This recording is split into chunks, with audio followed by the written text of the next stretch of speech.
வாழ்த்துக்களை இயேசு கிறிஸ்து நாமத்தினாலே தெரிவித்துக் கொள்கிறேன். பரிசுத்த கடவுள் இஸ்ரவேல் ஜனங்களை எகிப்து தேசத்தின் அடிமைத்தனத்திலிருந்து அவர்களை கொண்டு வந்தார். பல தடைகள் இந்த மக்களுக்கு வந்தாலும் அவைகளிலிருந்து கர்த்தர் விடுதலை கொடுத்து வனாந்தர பயணமாக அவர்களை வழிநடத்தி கொண்டு வந்தார். விளைவிக்க முடியாத மன்னாவை அவர்களுக்கு உணவாக கொடுத்தார். கண்மலையை பிளந்து தண்ணீர்களை கொடுத்தார். இவர்கள் பயிரிடாமலே நல்ல விளைச்சல்களை அவர்கள் அனுபவித்தார்கள். அதற்கு பலனை அவர்கள் சாப்பிட்டார்கள்.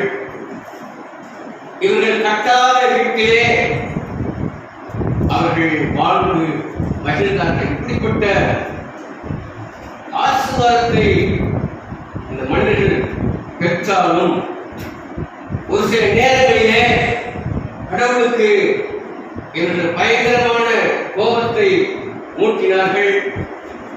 கடவுளுடைய கோபத்திற்கும் ஆளானார்கள் என்று சொல்லி வேதம் நமக்கு சாட்சியாக சொல்லிக் கொண்டிருக்கிறது. இந்த ஏசாயா புத்தகத்தினுடைய முதல் அதிகாரத்திலேயே இந்த இஸ்ரவேல் ஜனங்களை குறித்து அவர் சொல்கின்ற பொழுது, நீங்கள் என்னுடைய சன்னிதானத்திற்கு வருகின்ற பொழுது உங்களுடைய காணிக்கைகளை நான் என்ன செய்ய மாட்டேன், ஏற்றுக்கொள்ள மாட்டேன். உங்களுடைய தூபங்களை நான் அங்கீகரிக்க மாட்டேன். நீங்கள் அக்கிரமத்தோடு கூட என்னை அனுசரிக்கும்படியாக ஆசரிக்கும்படியாக வருகிறீர்கள்.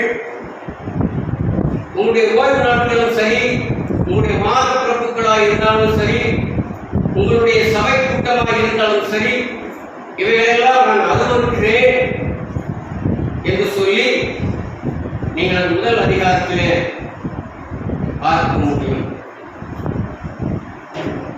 ஆனால் அங்கே அவர் சொல்லக்கூடிய ஒரு வார்த்தை, நீங்கள் மனம் திரும்ப வேண்டும் என்று சொல்லி, இவர்கள் இப்படி கடவுளுக்கு விரோதமான செயல்பாடுகளை செய்ததினாலே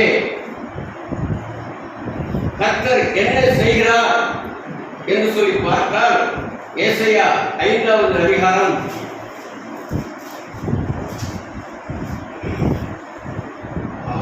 5வது வசனம். இப்போது நான் என் திராட்சை தோட்டத்துக்கு செய்வதை உங்களுக்கு அறிவிப்பேன்.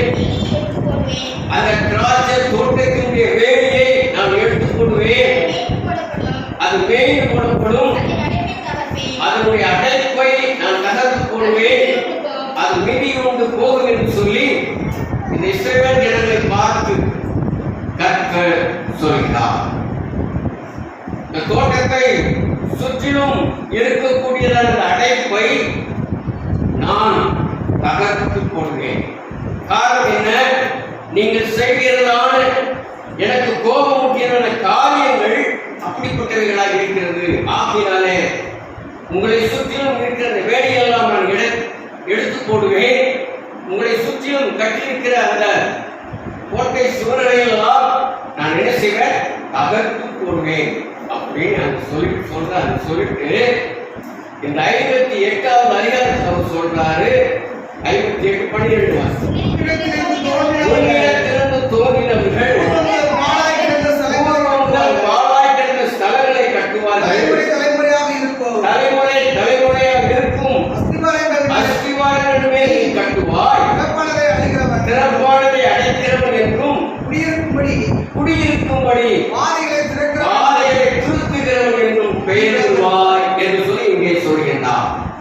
5வது அதிகாரத்திலே நான் அடைத்துக் கொண்டதெல்லாம் தகர்த்து போடுவேன் என்று சொல்லி அங்கே சொல்கிறார்.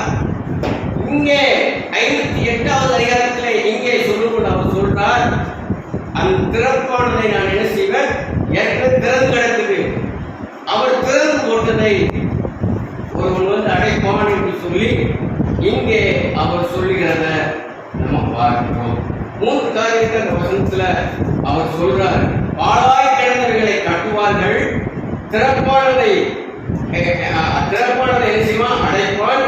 அப்புறம் பார்த்தீங்கன்னா குடியிருக்கும்படி பாதைகளை திருத்துவான் என்று சொல்லி 3 காரியங்களை இந்த வசனத்திலே கர்த்தர் சொல்கிறார். நான் 3 காரியத்தை நான் பேச போவதில்லை. ஒரே ஒரு காரியத்தை மாத்திரம் நான் எடுத்திருக்கிறேன். திறப்பானதை அடைக்கிறவன்.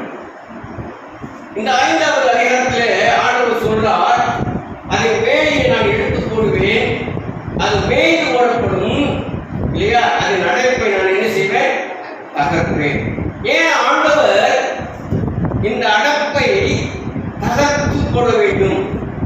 தகர்த்து போட்ட இந்த ஆண்டவர் அந்த திறப்பானதை நான் அடைக்க முடியாத ஒன்றை ஏற்படுத்த வேண்டும் என்று சொல்லி ஏன் சொல்ல வேண்டும்?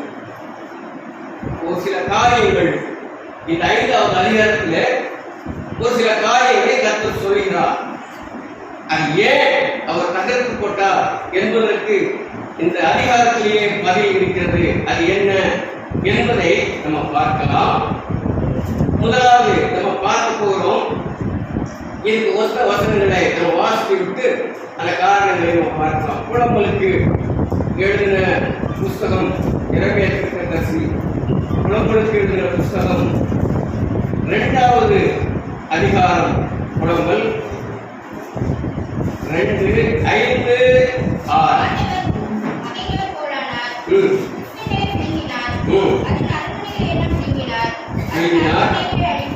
அரண்மனையை அழித்து யூத குமாரத்திற்கு மிகுந்த துச்சிப்பையும் சலிப்பையும் உண்டாக்கினார்.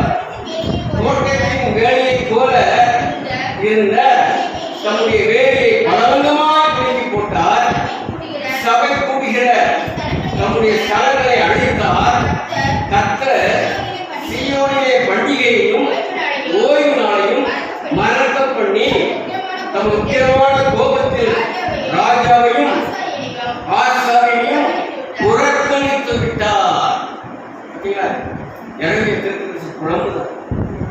இஸ்ரவேல் ஜனங்கள் செய்த இந்த தவறுகளினாலே, காரியங்களினாலே இந்த தீர்க்கதரிசி புலம்பல் பாடுகிறான் இந்த ஜனங்களை நோக்கி.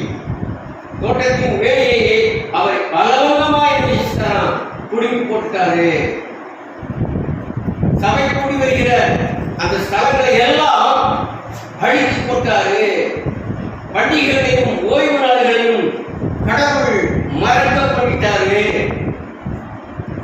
அப்படின்னு சொல்லி தன்னுடைய உக்கிரமான கோபத்தினாலே கடவுள் இந்த காரியத்தை செய்தார் என்று சொல்லி அவன் புலம்புகிறத நம்ம பார்க்கிறோம். உண்மையிலானே ஓய்வு நாளை இன்னைக்கு எத்தனை பேர் மறந்தவர்களாக இருக்கிறார்கள்? வாரத்தில் ஒரு நாள், அது கடவுளுக்கு நியமிக்கப்பட்ட ஒரு நாள், பரிசுத்த நாள், கர்த்தருடைய நாள் என்றெல்லாம் நம்ம சொல்கின்றோம். அந்த நாளை கூட இன்னைக்கு மறக்க பண்ணின மக்களாக நம்ம என்ன செய்யறோம்? வாழ்ந்து கொண்டோம். தேசத்து ராஜனே மறந்து விட்டார். சபையினுடைய ஆசாரியையும் கடவுள் மறந்து விட்டார். ஒட்டுமொத்தமாக சொல்லப்படால் திருச்சபை மொத்தமே அவர் என்ன செய்தார்? அழித்து போனார் என்று சொல்லி இந்த தீர்க்கதரிசி புலம்புகிறத பார்க்கிறோம். சரி, போகட்டும். நம்ம என்ன காரணம் என்பதை இந்த 5வது அதிகாரத்தில் நம்ம பார்க்கலாம். முதல் காரணம் 5வது 8வது 5வது அதிகாரம் 8வது.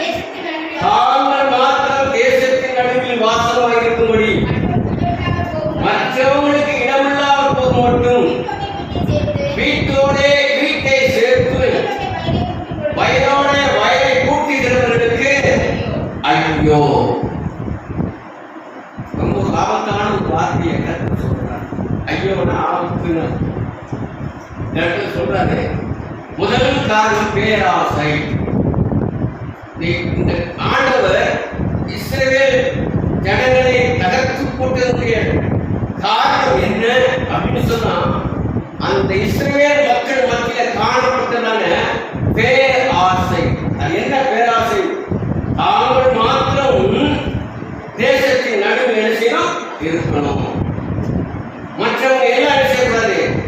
இருக்கக்கூடாது, அவங்க அதில் இருக்கக்கூடாது அப்படின்னு சொல்லி நினைச்சாங்க சொல்றாங்க.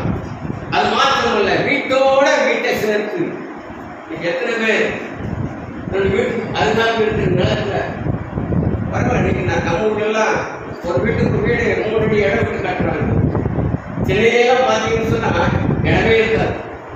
அந்த செவரோட செவரா வச்சு செய்வாங்க, கட்டுவாங்க. இப்படி இடம் விட்டு கட்டும் போது பக்கத்து வீட்டுக்கும் இல்லையா, பக்கத்து வீட்டுக்காரங்க நினைச்சு இடம் வந்துடும், சண்டை. இது ஏன் இடம், இது ஓ இடம். சில பேர் என்ன செய்வாங்க, மண்ணை வாரி வாரி வாரி தான் மக்கள் என்ன செய்வாங்க, சேர்த்து கொள்வாங்க. வசனம் அப்படித்தான் சொல்லுது. வீட்டோட வீட்டை சேர்த்து. அதே மாதிரி வயல்ல வரப்பு வெட்டும் போதே என்ன செய்வான், அடுத்த நிலத்தையும் சேர்த்து சேர்த்து என்ன செய்வான், சேர்த்துட்டே வருவான். நாங்களே வரப்பு பார்த்தீங்கன்னா இவ்வளோ அளவுக்கு கொண்டு கொத்தடி மாதிரி ஒன்று சரிங்களா. அந்த மாதிரி வீட்டோட வீட்டை சேர்க்கிறான், வயலோட வயலை சேர்க்கிறான். நான் மட்டும்தான் இருக்க வேண்டும், மற்றவன் இருக்கக்கூடாது என்று சொல்லி அவன் நினைத்ததினாலே கர்த்தர் அவங்களுக்கு இருந்த அந்த வேலையை, அவங்களுக்கு இருந்த அந்த பாதுகாப்பை கர்த்தர் தகர்த்து போட்டார், கைக்கு போட்டார் என்று சொல்லி வசனங்கள் சொல்லுகிறத நம்ம பார்க்கிறோம் இல்லையா. இந்த ஜனங்கள் கட்டாய வீட்டுல வாசம் பண்ணாங்க. எவ்வளவு பெரிய ஆசீர்வாதம் தெரியுங்களா. நீங்க நம்ம எல்லாம் எவ்வளவு கஷ்டப்படுற வீடு கட்டுவதற்கு லோனை போட்டு அதை போட்டு இதை போட்டு வீட்டை கட்டி அதுல போய் நம்ம குடியிருக்கின்றோம். ஆனால் இந்த இஸ்ரவேல் ஜனங்கள் எந்த ஒரு லோனும் போடல, எந்த ஒரு பிரயாசம் போடல. கடவுள் போன இடங்களெல்லாம் அவர்களுக்கு காரியங்களை வாய்க்க செய்தார். கட்டாய வீட்டில் அவங்க குடியிருந்தாங்க. நடாத நாட்டிலிருந்து வருகிற விளைச்சலை அவர்கள் என்ன செஞ்சாங்க, சாப்பிட்டாங்க. ஆனாலும் இவர்கள் சுயநலவாதிகளாக வாழ்ந்து கொண்டிருந்தார்கள், பேராசை உள்ளவர்களாக மாறி போனார்கள். இந்த பேராசை வந்ததினாலே அவர்களுக்கு இந்த விசுவாசம் எல்லாம் போயிடுச்சு, கடவுளை குறித்த எண்ணம் எல்லாம் போயிடுச்சு, கடவுளுக்கு இந்த பயமெல்லாம் போயிடுச்சு. பேராசை உனக்குள்ள ஆசை வருகின்ற பொழுது, பணம் சேர்கின்ற பொழுது இல்லையா, அவன் டோட்டலா கடவுளை மறக்கிறவனாக இருக்கின்றான். அப்ப முதல் காரணம் அவன் பேராசை உள்ளவனாக இருக்கின்றான். இரண்டாவது காரணம் அதே அதிகாரத்தில் 11வது வசனம், சாராயத்தை நாடி அதிகாரமே எழுந்து மதுபானம் தங்களை சூடாக்கும்படி தரித்திருந்து இருட்டி போகும் அளவும் குடித்துக் கொண்டிருக்கிறவனுக்கு ஐயோ. முதல் ஐயோ பேராசை உள்ளவனுக்கு, இரண்டாவது ஐயோ சாராயத்தை நாடி போறவனுக்கு, மதுபான பிரியராக இருக்காங்க. இஸ்ரவேல் ஜனங்கள் எப்படிப்பட்டவங்க இருந்தான்னு சொன்னா மதுபான பிரியர்களாக இருந்தாங்க, வெறிகொண்டவர்களாக அவங்க என்ன செஞ்சாங்க இருந்தாங்க. இன்னைக்கும் சில மதுபான பிரியர்கள் அதிகாலையே போய் உட்கார்ந்து காத்து கிடக்கிறான். கவர்மெண்ட் 12 மணிக்கு திறக்கிறான் மதியானத்துக்கு இல்ல, ஏன்னா அதிகாரிகள் உட்கார்ந்து கடவுள் அரசாங்க கடவுள் 12 மணிக்கு கடை திறக்கிறாங்க. ஆனாலும் அவன் என்ன செய்ய வாங்கி வீட்டில் ஸ்டாக் வச்சுக்கிறான். அவனுக்கு தெரியும் 12 மணிக்கு தான் கடந்திருப்பான், அது வரைக்கும் நம்மளால சும்மா தெரியும் அப்படின்னு சொல்லி முன்கூட்டியே வாங்கி வச்சிடறான். காலையில அதிகாலையே சாராயத்தை நாடி அதிகாரம் எழுந்து மதுபானம் தங்களை அது போடணும்னா அவனுக்கு பலன் இல்லை. அவனுடைய நரம்புகள் எல்லாம் செத்து போச்சு. அப்ப அந்த நரம்புகள் உயிர் கொள்ளணும்னு சொன்னா இது உள்ள போனால் தான் அது உயிர் கொள்ளும் இல்ல. வீடு பிடிக்கிறவனா இருந்தாலும் சரி, கஞ்சா அடிக்கிறவனா இருந்தாலும் சரி, இல்ல மதுவா இருந்தாலும் சரி, மாதுவா இருந்தாலும் சரி, அவனுக்கு ஒரு வேலையாவது அதுல அவன் திருப்தி அடைஞ்சிடணும். இல்லைன்னு சொன்னா அவனால இருக்க முடியாது. வேதம் சொல்கிறது இஸ்ரவேல் ஜனங்கள் எப்படி இருக்காங்களா, அதிகாலையிலே இருட்டோட சாராயத்தை நாடி இருந்தாங்க. ஒரு வருஷம் சொல்லுது நீதிபதி புஸ்தகம் 23வது அதிகாரம்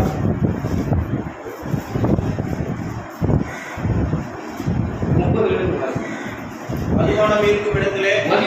மதுபானம் இருக்கும் இடத்திலே தங்கி திரிபவர்களுக்கும் கலப்புள்ள சாராயத்தை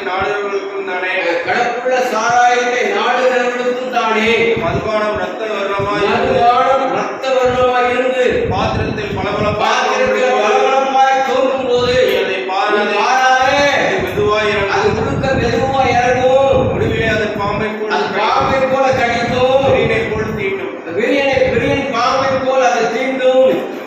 உன் கண்கள் பரத்தியலை நோக்கும், உன் கண்கள் பல பெண்களை நோக்கும். உன் உள்ளம் தாறுமாறானவைகளை பேசும். என்ன பேசும் தெரியாது, தாறுமாறானவைகளை பேசும். நீ நடுக்கடலிலே சயனித்திருக்கிறவனை கடலை படுத்துக்கிறவனை போல நான் நீச்சடிக்கிறேன் சொல்லுவ. பாய்மர தட்டிலே படுத்துக்கிறவனை போல நீ இருப்பாய். என்னை அடித்தார்கள், என்னை அடிச்சாங்க, எனக்கு வலிக்கல, நோகல. என்னை அடைந்தார்கள், எனக்கு சொல்றேன் இல்ல. நான் அதை பின்னும் தொடர்ந்து தேவை அதை எப்ப தேட போவே நான் காரணம் இப்படி இருந்தாங்க. அவனுக்கு ஐயோ ஆசிரியர் செத்தான். இரண்டாவது மதுபானத்தினாலே வெறிகொண்டவனாக இருந்தான். மூன்றாவது காரியம் ஏசாயா 58 அதிகாரம் 18 மானியின் கயிறுகளால் அக்கிரமத்தையும் வண்டியும் வடங்களால் பாவத்தையும் இழுத்துக் கொண்டு வந்து நாம் பார்க்கும்படி அவர் தீவிரித்து தமது கிரியை சீக்கிரமாய் நடப்பிக்க வேண்டும் என்றும் இஸ்ரவேலின் பரிசுத்தருடைய ஆலோசனையை நாம் அறியும்படி சமீபித்து வரட்டும் என்றும் சொல்கிறவர்களுக்கு ஐயோ. அதாவது இந்த இடத்துல சொல்கிற ஒரு காரியம் என்ன, கடவுளை வெறுப்பவர்களாக இருந்தாங்க. இஸ்ரவேல் ஜனங்கள் எப்படிப்பட்டவர்களாக இருந்தாங்கன்னா கடவுளை வெறுக்கக்கூடிய ஒரு ஜனங்களாக அவங்க இருந்தாங்க. வரட்டும், அது எனக்கு வரட்டும், நான் வந்ததுக்கப்புறம் நான் பார்த்துக்கிறேன் அப்படின்னு சொல்லி எழுதுறாங்க. மாயின் கைகளா அப்படின்னு உலகத்தினுடைய மாய வலைக்குள் சிக்கினவர்களாக, உலகத்தோடு உலகமாக ஒற்றினவர்களாக இந்த ஜனங்கள் என்ன செஞ்சாங்க, அவங்களுடைய பாவம் எப்படி இருந்துச்சுன்னா வடத்தை பிடிச்சு இழுத்துட்டு வர்ற மாதிரி இருந்துச்சு அவங்களுடைய பாவம். வேதம் அப்படிதான் சொல்லு. வண்டியும் வடங்களால் எதை எடுத்துக்கொண்டு வந்தாங்க, அந்த அளவுக்கு இந்த இஸ்ரவேல் ஜனங்கள் கடவுளுக்கு விரோதமான பாவங்களை அவர்கள் செய்தார்கள். அவங்க மாறி போனாங்க, பரியாசக்காரர்களால் மாறி போனாங்க. கடவுளை கேலியும் கிண்டலுமாக பேச ஆரம்பிச்சுட்டாங்க. கடவுளை வெறுப்பவர்களாக அவர்கள் நினைச்சாங்க ஏற்படும். நான் பார்க்கும்படி அவர் தீவிரித்து தமது கிரியை சீக்கிரமாக நடத்திக்கட்டும். நம்ம சொல்றீங்க அந்த நடக்கும், நான் பார்த்துக்கிறேன், கடவுள் நினைவுவாரு, இந்த தண்டனை கொடுப்பாரா அப்படின்னு பேசுறது. அந்த மாதிரி இந்த இடத்துல இந்த ஜனங்கள் சொல்றாங்க இல்லையா, அவர் தீவிரித்து நமது கிரியை சீக்கிரமாய் நடத்திக்கிட்டு என்றும் பார்க்கலாம். கடவுள் என்ன செய்யறாரு பார்க்கலாம் அப்படின்னு சொல்லி கடவுளுக்கே சவால் விட்ட மாதிரி இந்த ஜனங்கள் நினைக்கிறாங்க பேசுகிறவர்களாக நம்ம பார்க்கிறோம். நீதிமொழிகளின் புத்தகம் 14வது அதிகாரம் 16வது வசனம். ஞானமுள்ளவன் பயந்து தீமை கிடைச்சானா விலகுகிறானா, மரியனோ மூர்க்கம் கொண்டு துணிகரமாயிருக்கிறான். இந்த ஜனங்கள் எப்படிப்பட்டவங்களா இருக்கிறாங்கன்னு சொன்னா துணிகரமான ஒரு ஜனங்களாக, மரிய ஜனங்களாக இவங்க இருக்கிறதுனாலதான் அவங்க வாயிலிருந்து புறப்படுகிற வார்த்தைகள் எல்லாம் கடவுளை பரியாசம் செய்கிற வார்த்தைகளாக செய்து இருக்கிறத நம்ம பார்க்கிறோம். பிரசித்தின் புத்தகம் 8வது அதிகாரம் 11வது வசனம். துர்க்கிரியை கற்க தங்களை சீக்கிரமாய் நடவாதபடியால் மனுபுத்திரரின் இருதயம் பொல்லாப்பை செய்ய அவர்களுக்குடைய இடத்திலே துணிகரம் கொண்டது. துணிகரம் தான் கடவுளுக்கு விரோதமான பேச்சுக்கள் பேசுகிறார்கள். அது துணிகரம். கடவுளுடைய பயம் இல்லை.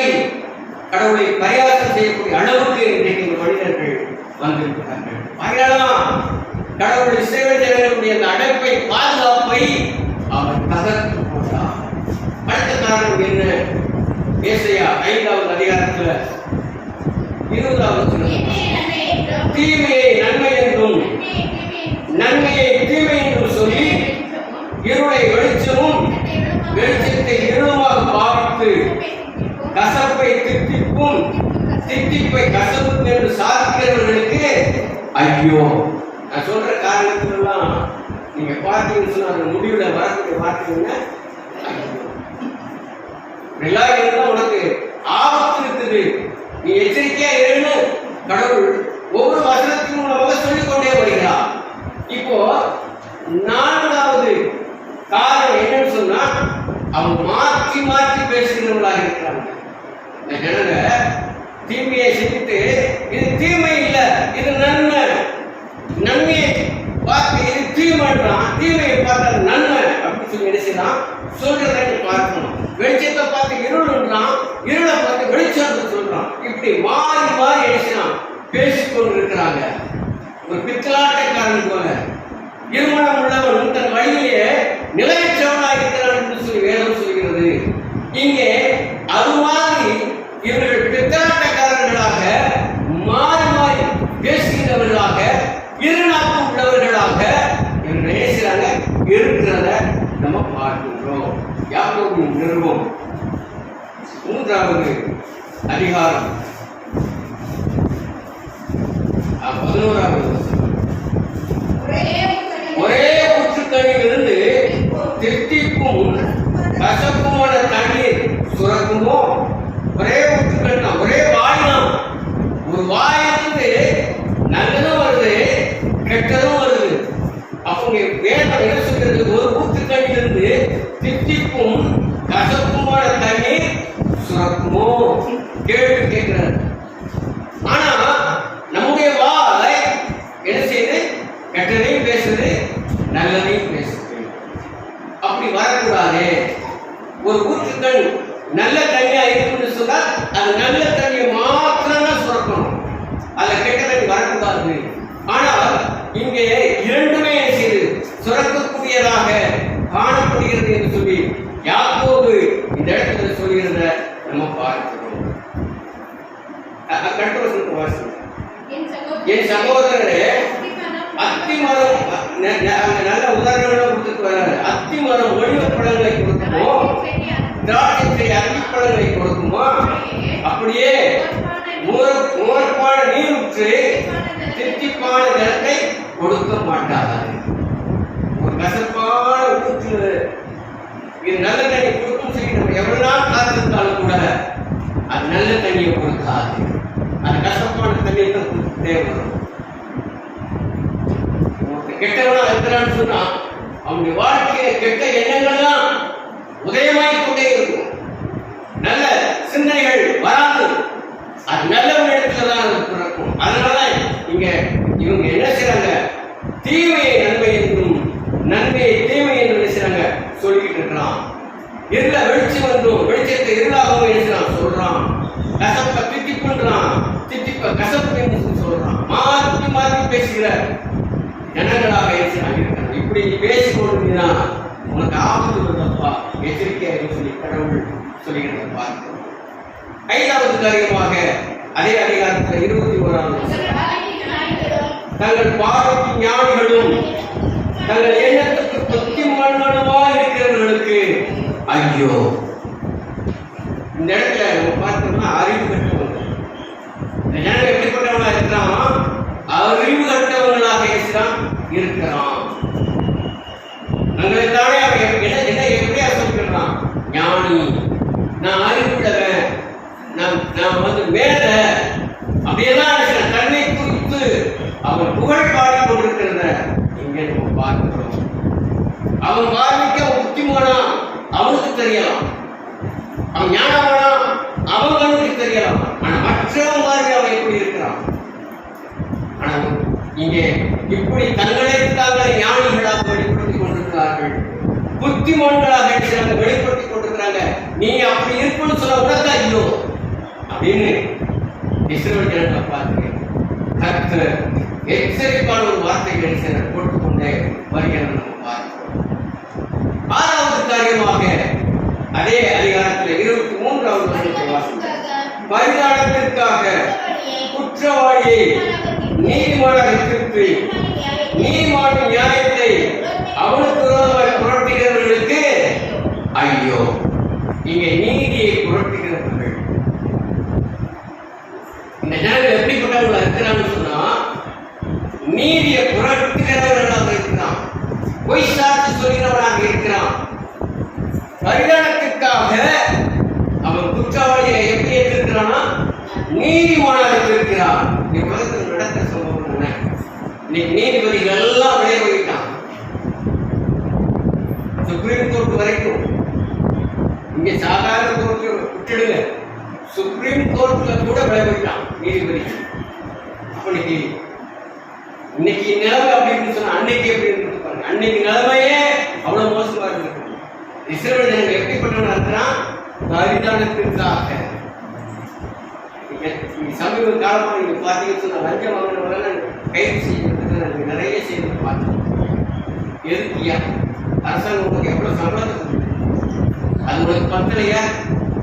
நீ ஏன் கையை நீட்டி நீட்டி என்ன செய்யற? குற்றவாளியாய் மாறுகிற. பொய் சாட்சி சொல்வதற்கு நீ பரிதானத்தை வாங்குறீங்க. ஒரு நல்லவனை குற்றவாளியாக திருப்பதற்கு பணத்தை நீ வாங்குறீங்க. உனக்கு ஐயோ அப்படின்னு வேலை சொல்கிறது. அற்பமான ஆதாயத்திற்காக கீழ்த்தரமான காரியங்களை இந்த மக்கள் செய்தார்கள். இப்படி செய்யும் சொன்னா உனக்கு ஐயோ.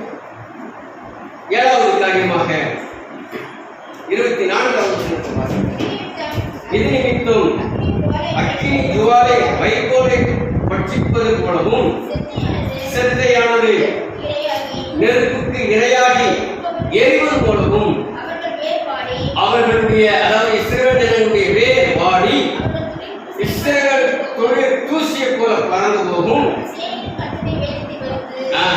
இஸ்ரவேலின் சேனைகளின் கர்த்தருடைய வேதத்தை வெறுத்து இஸ்ரவேலின் பரிசுத்தருடைய வசனத்தை அசட்டை பண்ணினார்களே. வேதத்தை மறந்தவர்களாக இந்த இஸ்ரவேல் ஜனங்கள் இருந்தார்கள்.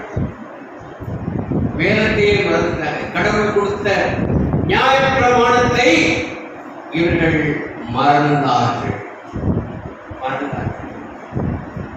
கடவுள் நமக்கு கொடுத்திருக்கிற மிக உன்னதமான ஒரு காரியம் என்று வேத புத்தகம். நம்ம கடந்த வாரத்தில் வேத புத்தகத்தை குறித்து நம்ம தியானம் செய்வோம். இன்னைக்கு இந்த வேத புத்தகத்தை கையில எடுக்காதவங்க எத்தனை பேர்? நீங்க எத்தனை பேர் செல்ல வேதத்தை படிக்கீங்க? இந்த செய்தியை அன்பினர்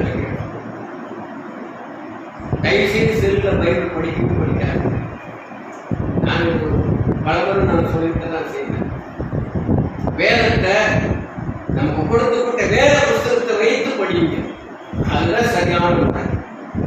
செல்லில் படிக்கவே கூடாது. செல்ல வீட்டில் வச்சுட்டு வந்துடும். இங்க வந்து செல்ல நோண்டி இருக்கக்கூடாது. தூக்கிட்டு வெளியில போட்டு வந்து இருக்கக்கூடாது. அதெல்லாம் சபையில ஒரு ஒழுங்கினமான ஒரு காரியம்.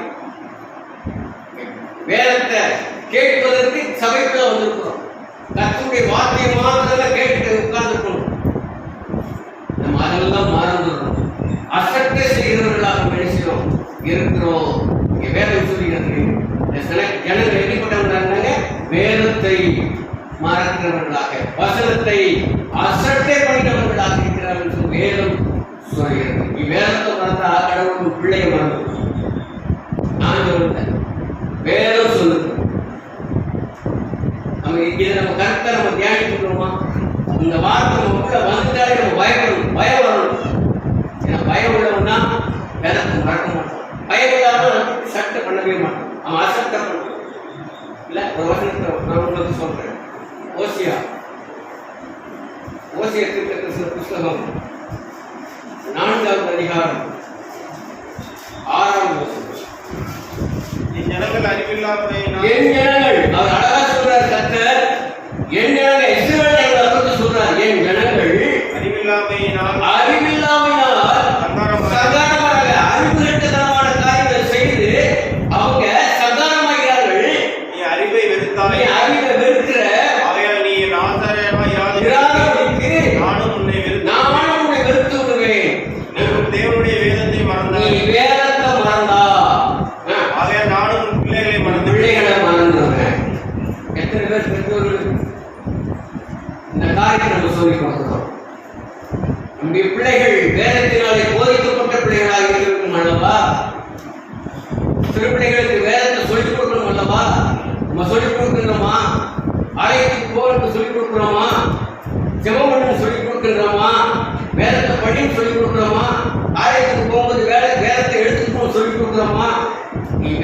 மறந்தா உன் பிள்ளையை நாம் மறக்க வேண்டும். இப்போ நம்ம பிள்ளைகளுக்கு வரக்கூடிய இந்த ஆசீர்வாதத்தை நம்ம தான் எனக்கு இழப்புறோம்.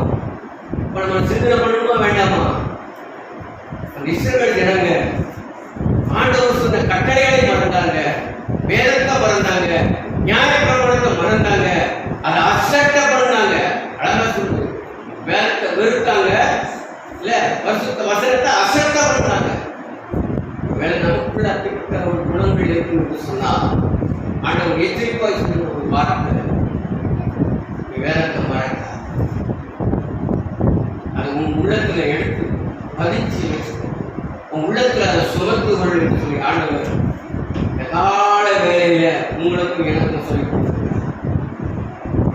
அதனால்தான் ஆண்டவர் இஸ்ரவேலருடைய பாதுகாப்பை தகர்த்து போட்டார். 7 காரணங்கள் சொல்லியிருக்கிறேன். இந்த 7 காரணங்களினாலே இஸ்ரவேல் ஜனங்களுடைய அந்த பாதுகாப்பை கர்த்தர் தகர்த்து போட்டார். அப்போ அதை தகர்க்கூடாது என்பதற்காகத்தான் இல்லையா ஏசாயா 58வது அதிகாரத்துல நீ இதெல்லாம் நீ சரி பண்ண பொழுது உன்னுடைய வாழ்க்கையை நான் சுக வாழ்க்கையாக என்ன செய்வேன், மாற்றுவேன் என்று அவர் சொல்கிறார். நீங்க இந்த ஏசாயா 58:12 நீங்க வாசித்து அப்படியே நீங்க மேலே போகணும் இல்லையா. உன்னிடத்திலிருந்து தோன்றினவர்கள் பூர்வ காலங்கள் பாழாய் கிடந்த ஸ்தலங்களை கட்டுவாங்க. இந்த 7 காரியங்களையும் நீ சரி பண்ணிட்டேன்னு சொன்னா நீ என்ன செய்வ, திரும்பவும் பாழாய் போன அந்த இடத்தை நீ என்ன செய்ய முடியும், கட்ட முடியும். தலைமுறை தலைமுறை இருக்கும் அஸ்திவாரங்களை என்ன செய்வ, நீ கட்டுவ இல்ல. இப்போ தகர்த்து போட்ட அந்த வேலைகள் நீ என்ன செஞ்சிருவ, அடைத்து போவ. நீ குடியிருக்கும் பாதையை என்ன செஞ்சிருவ, சரியானபடி திருத்துவ. உன்னுடைய வழிகளை நீ சரிப்படுத்திக் கொள்வ. நீ அப்படி செய்கின்ற பொழுது 8வது வசனம் சொல்லுது, அப்பொழுது விடியற்கால வெளுப்பை போல உன் வெளிச்சம் எழும்பி உன் சுகவாழ்வு சீக்கிரத்தில் குறித்து உன் நீதி உனக்கு முன்னாலே செல்லும். நீ கர்த்தருடைய மகிமையை பின்னாலே என்ன செய்ய காத்துக்கொள்ளும். இந்த ஆசீர்வாதத்தை பெற்றுக்கொள்ளணும்னு சொன்னான். ஏசாயா 5வது அதிகாரத்தில் சொல்லப்பட்ட 7 காரியங்கள் ஒரு இடத்துல நீங்க எடுத்து போடணும். நீ எடுத்து போட்டால் இந்த சுகம் வாழும்.